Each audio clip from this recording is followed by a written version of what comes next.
Bapak, Ibu, dan saudara-saudaraku terkasih, kita kembali berjumpa dalam sapaan dengan firman Tuhan.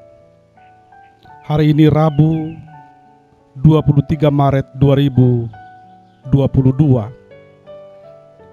Bapak, Ibu, tentu kita semua sepakat kita akan mengawali semua aktivitas kita satu hari ini dalam persekutuan kita dengan firman Tuhan. Karenanya mari fokuskan hati dan pikiran kita bersekutu dengan firman Tuhan hari ini. Kita bersatu dalam doa. Damai sejahtera Allah yang melampaui segala akal dan pikiran manusia, itulah kiranya yang menguasai hati dan pikiranmu di dalam Yesus Kristus. Amin. Bapak, Ibu, dan saudara-saudaraku, mari kita buka Alkitab kita. Nas renungan kita pagi ini diambil dari Zakaria 8 ayat 8. Dan aku akan membawa mereka pulang, supaya mereka diam di tengah-tengah Yerusalem. Maka mereka akan menjadi umatku, dan aku akan menjadi Allah mereka dalam kesetiaan dan kebenaran. Jala'au mabon nasida mulak, asa maringana nasida di persitongan di Jerusalem, jadi bangsokku manasida.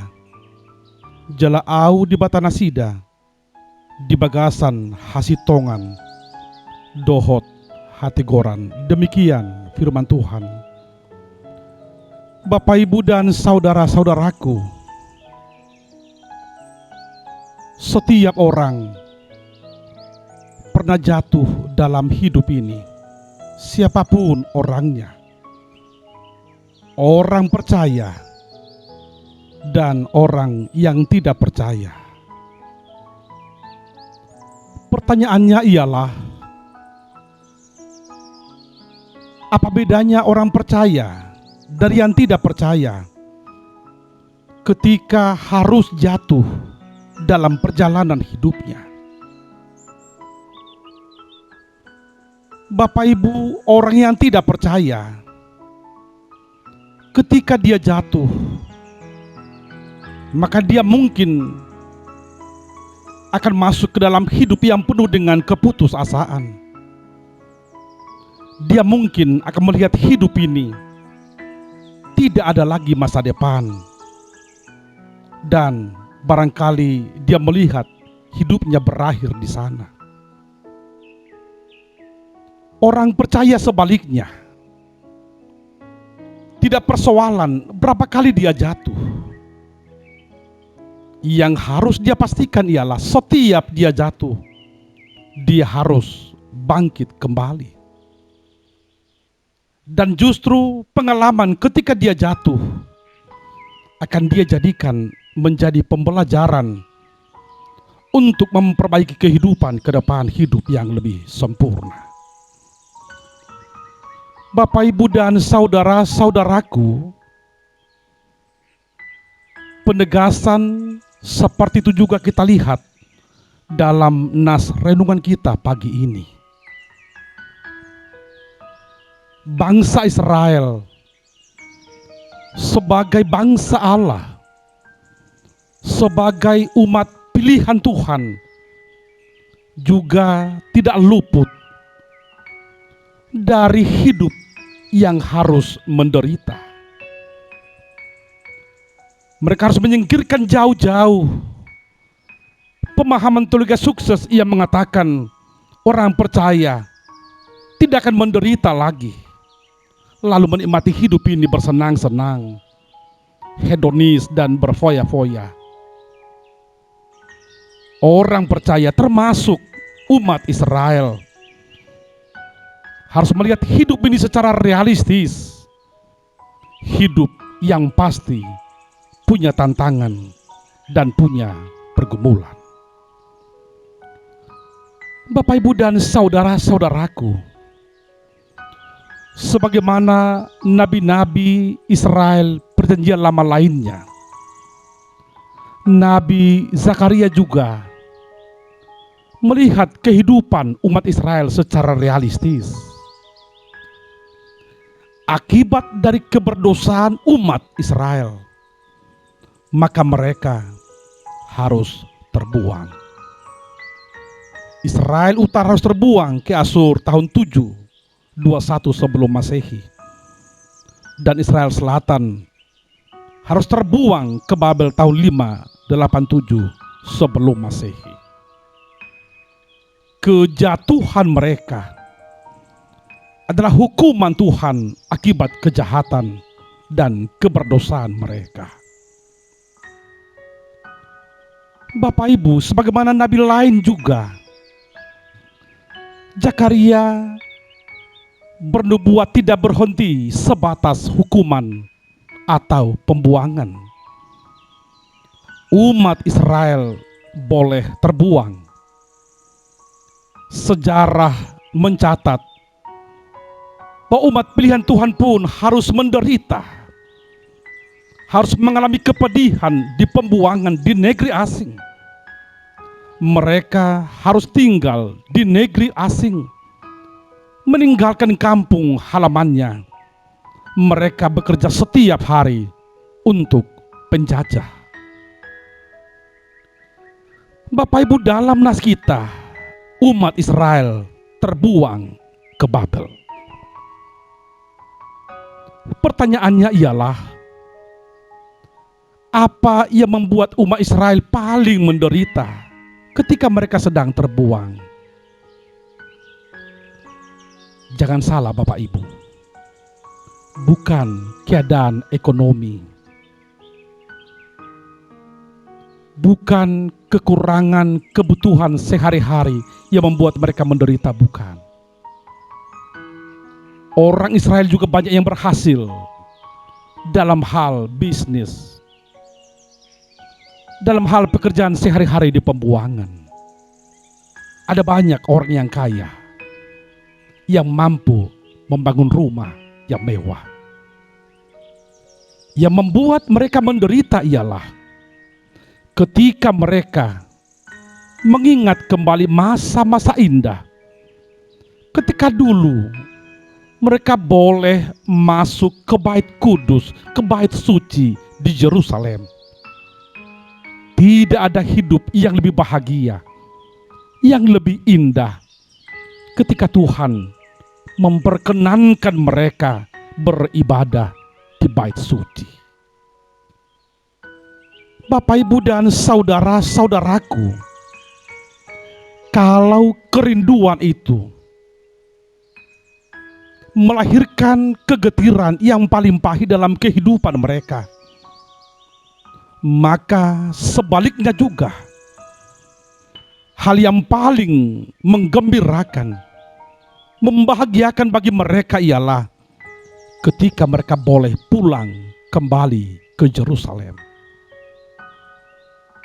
Dalam pikiran mereka langsung terbayang, nanti ketika tiba di Yerusalem, kita boleh masuk kembali ke rumah Tuhan. Kita boleh beribadah. Kita boleh berjumpa dengan Tuhan. Kita boleh bermazmur, bernyanyi, memuji dan memuliakan nama Tuhan. Bapak, Ibu, itu sebabnya Nabi Zakaria mencoba menghibur umat Israel, menyemangati mereka agar dengan kepala tegak mereka mampu dan mau melihat jauh ke depan, ke masa depan yang indah di dalam Tuhan. Zakaria meyakinkan mereka pada waktunya Tuhan akan membawa kita kembali pulang ke Yerusalem. Rumah Tuhan bukan di pembuangan. Perjumpaan dengan Tuhan bukan di Babel, tetapi di Yerusalem. sebagai tanah perjanjian, tanah pemberian Tuhan. Bapak, Ibu, dan saudara-saudaraku, Zakaria mengajak umat Israel melihat betapa indahnya kehidupan yang mereka boleh kemas ketika mereka kembali ke Yerusalem. Mereka akan dimungkinkan kembali membangun kehidupan sebagai sebuah umat pilihan Tuhan. Mereka adalah umat Tuhan, dan Tuhan menjadi Allah mereka. Syaratnya ialah mereka harus hidup dalam kesetiaan dan kebenaran. Bapak, Ibu, dan saudara-saudaraku, nas ini juga menjadi pembelajaran, menjadi perenungan untuk kita. Secara khusus di masa pasion ini, pengalaman hidup umat Israel di pembuangan boleh menjadi pembelajaran untuk kita. Umat Israel sebagai umat Tuhan ditantang dan dituntut untuk siap menderita. Itu artinya kita juga sebagai umat Tuhan, sebagai orang percaya, juga dituntut untuk siap menderita. Di minggu pasion ini, mari melihat jauh ke depan, ke salib Yesus yang menjadi jalan keselamatan kita. Yesus memilih Via Dolorosa, jalan yang penuh dengan penderitaan. Kita dipanggil untuk mengikut Yesus, dan kepada kita tidak dijanjikan, ikutlah aku dan kamu bersenang-senang tanpa tantangan. Bukan, saudaraku. Kita dipanggil mengikut Yesus, lalu kita harus memikul salib yang diembankan kepada kita masing-masing. Bapak, Ibu, marilah dengan optimis, dengan semangat, memohon pertolongan Tuhan agar kita dimampukan menjalani hari-hari kehidupan kita yang penuh dengan tantangan, penderitaan. Mari kita jadikan sebagai momen-momen yang indah untuk semakin mendekatkan diri kepada Tuhan. Kesetiaan dan kebenaran kita, kesetiaan kepada Tuhan, kebenaran akan firman Tuhan harus selalu mewarnai kehidupan kita. Lalu kita dilayakkan menjadi umat Tuhan, pewaris kerajaan Allah.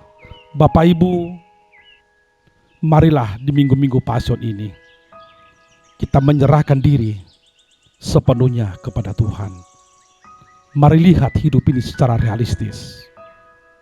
Kita pasti akan pernah jatuh. Entah berapa kali kita harus jatuh. Mari pastikan setiap jatuh kita bangkit kembali, kita bertumbuh, kita berkembang seturut dengan kehendak Tuhan. Selamat beraktivitas, selamat berkarya satu hari ini. Tuhan memberkati. Amin.